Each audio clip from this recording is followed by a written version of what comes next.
জীবনে এমন কিছু কাজ রয়েছে যা আমাদের কখনোই করা উচিত নয়, যেমন আশা করা।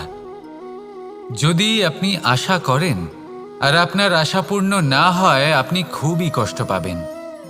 এবার আপনি যদি প্রতীক্ষা করেন, করতেই থাকেন, আর সেই ব্যক্তি যদি না আসে, তাহলেও খুব কষ্ট পাবেন।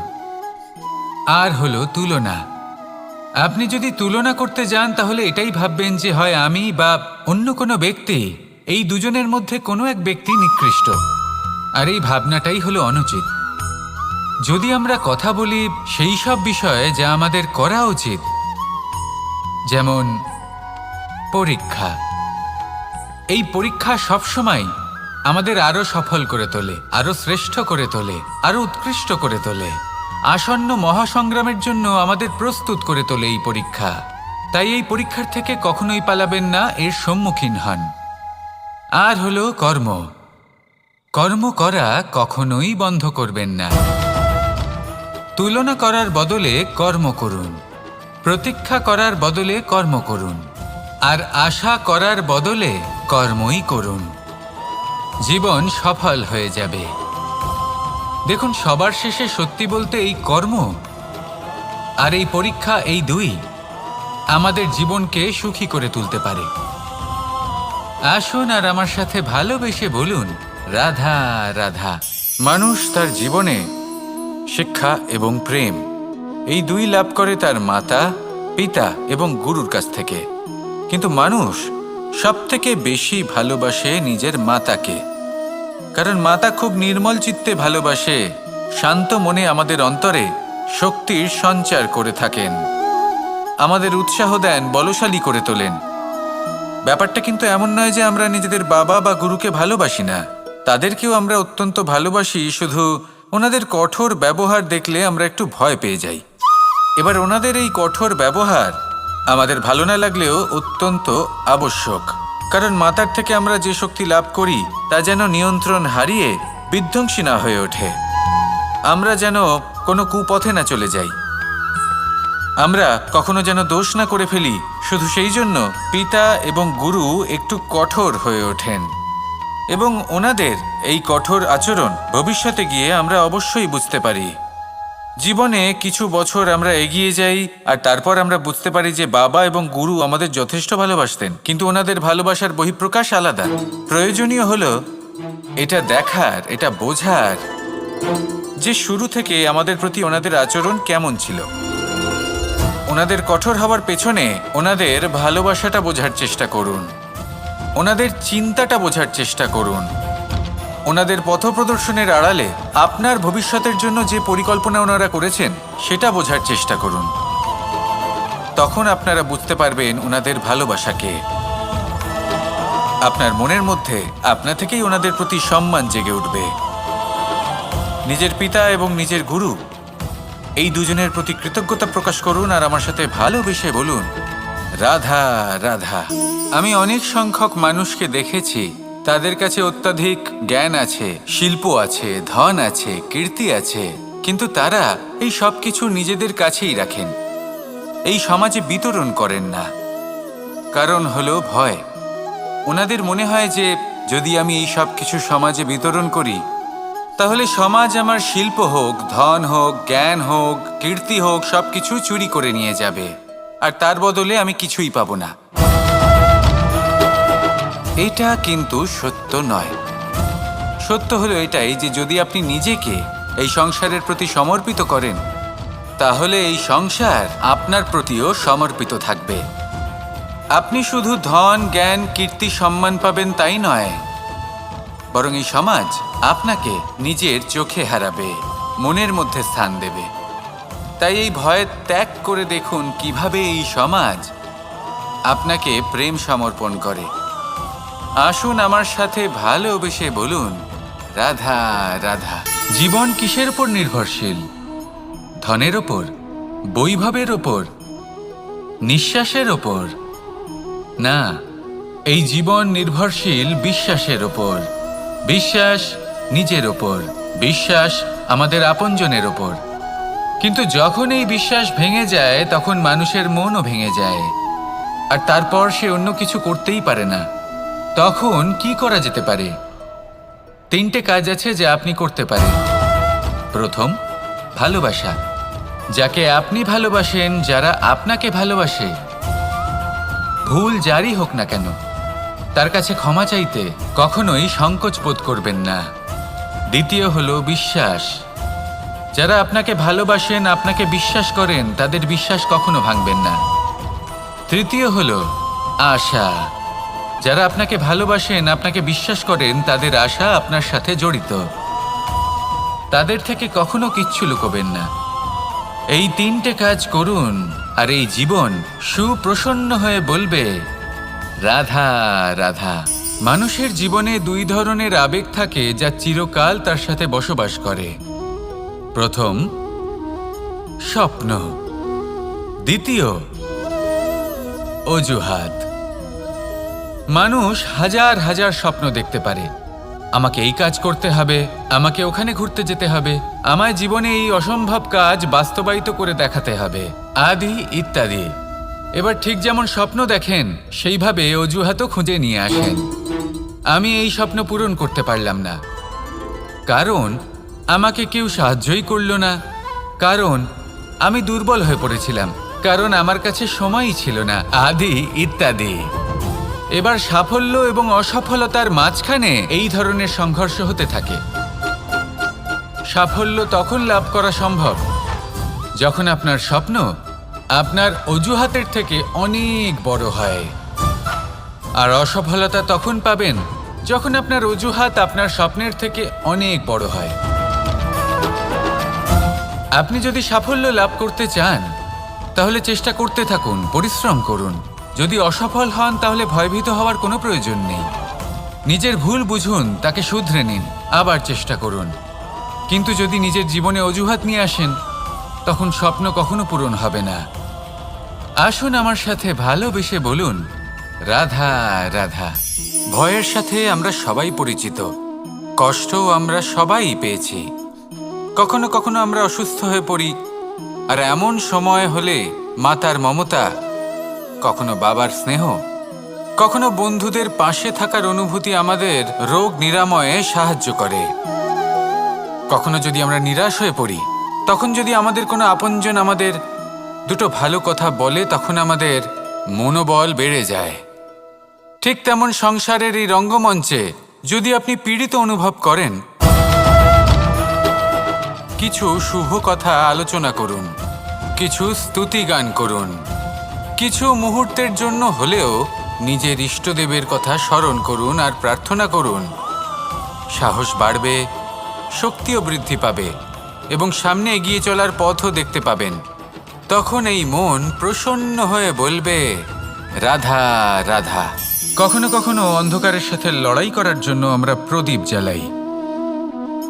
এতে প্রথমে সলতে রাখি, তারপর তেল ঢালি, তারপর আগুন জেলে এটা প্রজ্বলিত করি। তারপর একটা সময় আসে যখন এই প্রদীপ নিভে যায়। কারণটা কি? কারণ কি এটা যে প্রদীপের প্রকাশমান হওয়ার ক্ষমতা সমাপ্ত হয়েছে? না। এই যে আগুন আমরা দেখতে পাচ্ছি, এই আগুনের জন্য যে শক্তির প্রয়োজন হয় তা আসে এই তেল থেকে। যদি এই তেল সমাপ্ত হয়ে যায়, তাহলে এই প্রকাশ তাও সমাপ্ত হয়ে যায়। আর আমাদের জীবনে এই তেল হলো আমাদের কর্ম, আর এই আগুন আর এর দ্বারা উৎপন্ন হওয়া প্রকাশ আমাদের ভাগ্য। যত আমাদের কর্ম ক্ষীণ হতে থাকবে, আমাদের ভাগ্য সৌভাগ্য কোথাও না কোথাও লুপ্ত হয়ে যাবে। যে উজ্জ্বল ভবিষ্যৎ আমরা চাইছি, তা কখনো লাভ করতে পারবো না যদি কর্ম না করি। ঠিক যেমন তেল ছাড়া অগ্নি উৎপন্ন হয় না, তেমনি কর্ম ছাড়া সৌভাগ্য হয় না। আর যেমন কর্ম, তেমন ভাগ্য। তাই সবসময় কর্ম করতে থাকুন, কর্ম করা থামাবেন না। আর আমার সাথে ভালোবেসে বলুন, রাধা রাধা। জীবনে তিনটি বিষয় আছে, তিনটি বস্তু আছে, তারা যেন আপনাকে কখনো বশে না করে নিতে পারে। প্রথম হলো ধন। ধন যতক্ষণ আপনি ব্যবহার করতে থাকেন, যতক্ষণ তা আপনার কাজে আসছে, ততক্ষণ ঠিক আছে, এই ধন আপনার কাছে অমৃত। কিন্তু যখন এই ধন আপনাকে ব্যবহার করতে শুরু করে, বুঝে যাবেন যে আপনার পতনের সময় শুরু হয়েছে। দ্বিতীয় বিষয়, ফেলে আসা অতীত। যাই করুন, আপনি অতীত পাল্টাতে পারবেন না।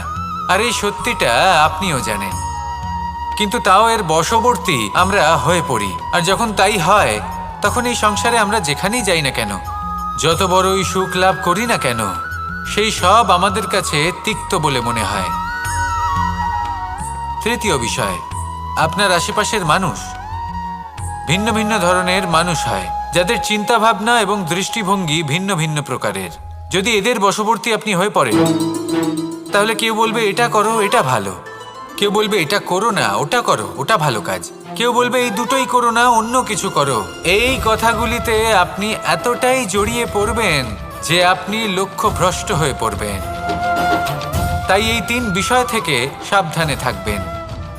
যদি কোনো কিছু বশ করতে হয়, তাহলে আপনাকে বশ করতে হবে আপনার আজকে, নিজের বর্তমানকে। এটা খুব প্রয়োজনীয়। এটা ভাববেন যে এই সময়ের সদ্ব্যবহার আমি কিভাবে করব, সময়কে শাসন কিভাবে করব, ওই কর্ম কিভাবে করব যাতে ভবিষ্যতে কখনো আমার আফসোস না হয়, বরং এই সংসার আমাকে নিয়ে গর্ব করবে, সেই কর্ম করুন। আর যখন আপনি এটা শিখে নেবেন, তখন আপনি নিজেই নিজেকে প্রকৃত অর্থে ভাগ্যশালী করে তুলবেন। আসুন আমার সাথে ভালোবেসে বলুন, রাধা রাধা। অনেক সময় আমরা কারোর নীরবতাকে তার দুর্বলতা ভেবে বসি। হতেই পারে সেই ব্যক্তি উত্তর দিতে চাইছেন না, হতে পারে অন্য কোনো কারণ আছে যা আমরা বুঝতেই পারছি না। সেই জন্য তাকে দুর্বল ভেবে নেওয়া অনুচিত। দেখতে গেলে এই বিশাল সমুদ্র এও কিন্তু নীরব, শান্ত হয়। কিন্তু যখন সে রুদ্র মূর্তি ধারণ করে, তখন কি হয়? সমগ্র সংসারকে বিনাশের পথে নিয়ে যায় এই সমুদ্র, প্রলয় সৃষ্টি করে। সেই জন্য কারোর সহ্য শক্তিকে দুর্বলতা বলে মনে করবেন না। কারণ যদি এই নীরবতা নিজেকে ভেঙে বেরিয়ে আসে, তাহলে তা বিনাশের সমস্ত সীমা পার করে যেতে পারে। তাই এই নীরবতাকে সবসময় বুঝুন, সবসময় একে সম্মান করতে শিখুন। আর আমার সাথে ভালোবেসে বলুন, রাধা রাধা। কখনো কোনো চাতক পাখিকে দেখেছেন? কথায় আছে যে বছরে মাত্র একবার সে তার তৃষ্ণা মিটিয়ে থাকে, আর তাও আকাশে ভেসে থাকা মেঘের দ্বারা ঘটানো বৃষ্টির জলের ফোঁটা থেকে। আর কোথাও থেকে সে তার তৃষ্ণা পূরণ করে না। সারা বছর সে নিদারুণ গরম সহ্য করে, তীব্র শীতও সহ্য করে, শুধু এই আশা নিয়ে যে বছরে একবার অন্তত সেই মেঘের ঘন ঘটা হবে, বৃষ্টি হবে, আর সে তার তৃষ্ণা নিবারণ করবে। এটা আসলে কি? এটা আসলে বিশ্বাস। সেই বিশ্বাস যে বছরে একবার সেই মেঘ আসবে তৃষ্ণা নিবারণ করতে। যেমন দেখুন, একটা সূর্যমুখী ফুল সারা রাত অন্ধকারের সাথে যুদ্ধ করে, কারণ তার বিশ্বাস যে ভোরবেলায় সূর্য তাকে অবশ্যই দর্শন দেবেন।